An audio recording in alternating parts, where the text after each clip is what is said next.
Okay, so let's put it all together in a few practice problems. Number 1, the mummy's curse. King Tut was an ancient Egyptian ruler whose tomb was discovered and opened in 1923. Legend has it that the archaeologists who opened the tomb were subject to a mummy's curse, which would shorten their lifespans. A team of scientists conducted an investigation of the mummy's curse. They reported that the 25 people exposed to the curse had a mean lifespan of 70 years with a standard deviation of 12.4 years, while a sample of 11 Westerners in Egypt at the time who were not exposed to the curse had a mean lifespan of 75 years with a standard deviation of 13.6. Assume that the populations are approximately normal. Can you conclude that the mean lifespan of those exposed to the mummy's curse is less than the mean of those not exposed? Use the alpha equals 0.05 level. Okay, so right away I can see that this is a two-sample hypothesis test. I see I'm given information on two samples, and I'm also given a significance level. So this is a two-sample hypothesis test. And actually I can go a little bit further because I can see that the main question of interest is also focused on the mean lifetime of people who have been exposed or unexposed to this mummy's curse. So we're doing a two-sample hypothesis test involving means. And I'm going to list out what my two groups are, or what my two samples are. So the first group is the group of people who have been exposed to the mummy's curse. And you can see that we had an N of 25 in those who were exposed, with an X bar of 70 and an S, sample standard deviation, of 12.4. Our second sample, or second group of people, is those who were not exposed, and that was a little bit of a smaller sample size. We had an N of 11, but we had an X bar that was bigger at 75 and an S of 13.6. The most important thing to note right now is that these are completely independent groups. You can't have the same people be both exposed and unexposed. So I have a two-sample hypothesis test involving means where I have independent samples. And if I have independent samples and I'm doing a two-sample hypothesis test involving means, the tool in the calculator is going to be 2SAMP t-test. So we're going to go to 2SAMP t-test, but right before we do, let's list out our hypotheses. I think it's always good practice to list out your hypotheses before you go to the test, because as soon as we're into the calculator, it's tempting just to start punching the numbers in. So let's organize ourselves completely first. So if you're looking on the decision tree, you see a common null for a 2SAMP t-test is this one right here, where the mean in group 1 is equal to the mean in group 2.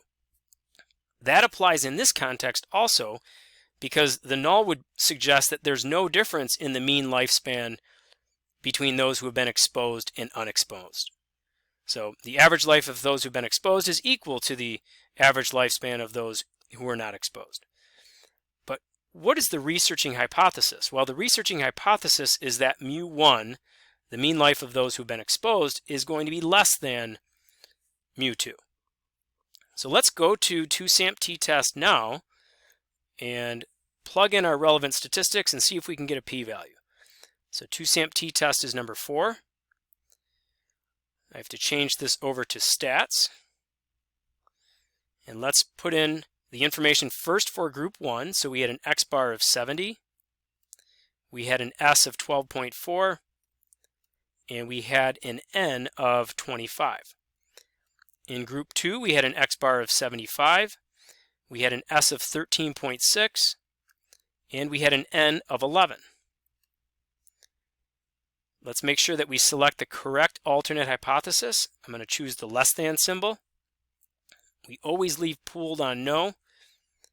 And we press calculate, and we can see the all-important p-value. And we get a p-value of p is equal to 0.1554, which is greater than our cutoff of 0.05.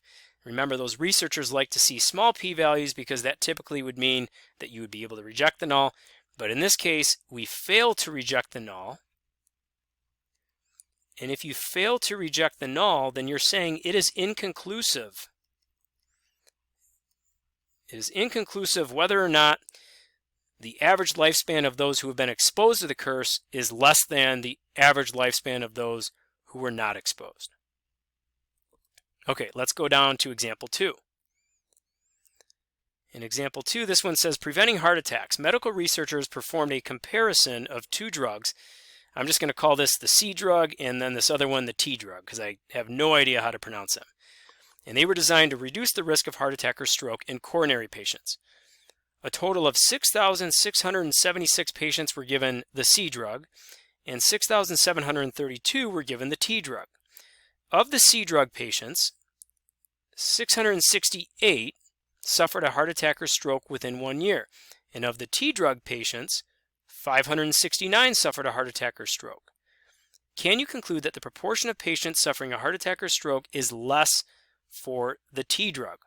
Use the alpha equals 0.01 level. Okay, so once again, I see 2 samples. I see that I'm doing a hypothesis test, and in addition to that, if we look at that main question that's asked at the very end, we can see that the emphasis is on proportions. So let's list out our 2 groups here. And it's entirely up to you what you want to call your group 1 and your group 2. I'm going to call my group 1 just, I'm going to refer to that as the C drug group, just because I think they first told us about the C drug in this problem. And you can see for the C drug that we had a grand total of 6,676 patients, and 668 of them suffered a heart attack or stroke within 1 year. So 668 out of 6,676. And then for the T drug, if that's my group 2, we had 569 suffered a heart attack or stroke within 1 year out of the grand total of 6,732. If you look at the decision tree, you can see that we are going to use 2-prop z-test, but before we go there, let's just list out the hypotheses. And so the null hypothesis in a case like this is typically P1 is equal to P2. So that would suggest that the proportion suffering a heart attack or stroke that are taking the C drug is the same as the proportion suffering a heart attack or stroke for the T drug. And remember, null means no change, or there's no difference between these 2 drugs. And so that seems appropriate here. But the tricky part of this problem is really the alternate. Just because the question says, can you conclude that the proportion of patients suffering a heart attack or stroke is less for ticagrelor, or less for this T drug, does not mean that this is automatically P1 is less than P2. The direction of the inequality is based upon how we have assigned these drugs to our different groups. And so let's think about this. P1 should be what relative to P2? Well, if we're saying that we want to see if the proportion of patients suffering a heart attack or stroke is less for group 2, if it's going to be less for group 2, then doesn't that mean it's going to be more for group 1? And so you would actually set the inequality up like this. If you reversed this and had the T drug as your group 1 and the C drug as your group 2, yes, then this would be P1 is less than P2. But I'm being completely consistent with how I've labeled things earlier in the problem. Okay, 2-prop z-test. So we go to stats, stat tests, 2-prop z-test is number 6. And our group 1, we have 668 out of a grand total of 6,676. And in group 2, we have 569 out of a grand total of 6,732. 6,732. Let's make sure that we get that correct alternate hypothesis selected. We press calculate, and we get a p-value that looks really big at first, but remember the biggest p-value that you can ever get is 1, and this p-value is 9.399 e minus 4. So that actually means we have to take that decimal, this right there, that notation means take our decimal, move it 4 places to the left, so our p-value is 0.0009399. Clearly a very small p-value that is going to be less than our significance threshold of 0.01. And so we can reject the null. And if we are rejecting the null, then what are we concluding? Well, we are concluding that the answer to this question is yes. The proportion of patients suffering a heart attack or stroke is less for ticagrelor. We're rejecting the null and accepting this alternate. So the proportion suffering heart attack, I'll just abbreviate that, or stroke is less for ticagrelor, for the T drug. Okay, one more example here. Example 3, following are the annual amounts of rainfall in inches in 6 randomly chosen cities for 2 consecutive years. Can you conclude that the mean rainfall was greater in year 2 than in year 1? Notice that year 2 is given up top, and that's kind of like our second sample, and year 1's given on the bottom because eventually we're trying to conclude, or the researchers thinking that we might be able to conclude that year 2 is going to produce greater amounts of rainfall than year 1. And so we're eventually going to be taking this 2-sample problem, looking at differences where we do, as you see here in the first part of the problem, year 2 minus year 1. So that's why year 2 is given first on the table. So again, you're seeing 2 samples here.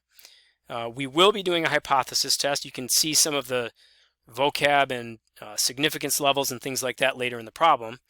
And the other thing that you should recognize here is that we are going to be looking at differences ultimately because we do have paired samples.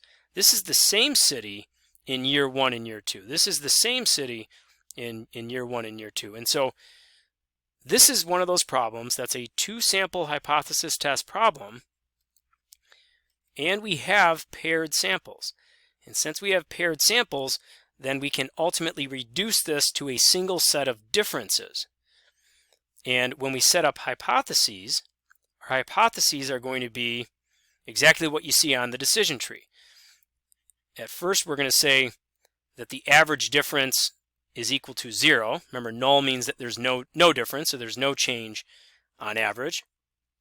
And the alternate in this case, since it's year 2 minus year 1, is that the average difference is going to be greater than 0. So we're kind of hypothesizing going into this that the mean rainfall might be greater in year 2 than in year 1. So since we're doing year 2 minus year 1, that's why this inequality is going in this direction.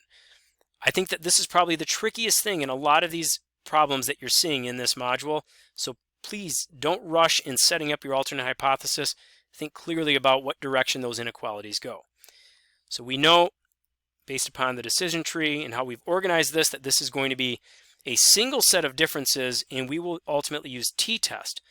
But first we need to go into stat edit, get our data entered, and I've already plugged it in here, and we have to get those differences between year 2 and year 1. So I'm going to highlight L3 and then say second 1 to get L1 minus second 2. You press enter and you get your single set of differences. I go to t-test, and let's just change this first one over to data because I've entered the data in, and the null value of the mean is 0, so I want to keep that the same. My list of differences is in L3. The frequency is 1, and I do want my alternate to be exactly as it is here, so I can just go press calculate, and I get a p-value of 0.0238 when going to 4 decimal places. Notice that 0.0238 is less than 0.05, and then in that case we can reject the null hypothesis. Remember that p-value, this is probably the biggest idea from this chapter, from this module. When that p-value is less than that significance threshold, that's when you can reject the null. And in this case, if you are rejecting the null, then we are accepting this alternate idea that on average there is greater rainfall in year 2 than in year 1. So let me write that. I'll say on average there is more rainfall in year 2. Okay, so I hope this helps. Now that we've wrapped this up, take a look at the homework. Good luck.